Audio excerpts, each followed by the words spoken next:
गुरुप्रस्थायिने गुरुविक्रमाय गुह्यप्रवराय गुरवे गुणगुरवे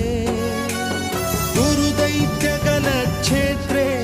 गुरुधर्मसदाराध्याय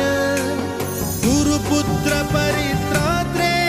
गुरुपाखण्डखण्डकाय गीतसाराय गीततत्त्वाय गीतगोत्राय धीमहि गूढगुल्फाय गन्धमत्ताय गोजयप्रदाय धीमहि गुणातीताय गुणाधीशाय गुणप्रविष्टाय धीमहि एकदन्ताय वक्रतुण्ड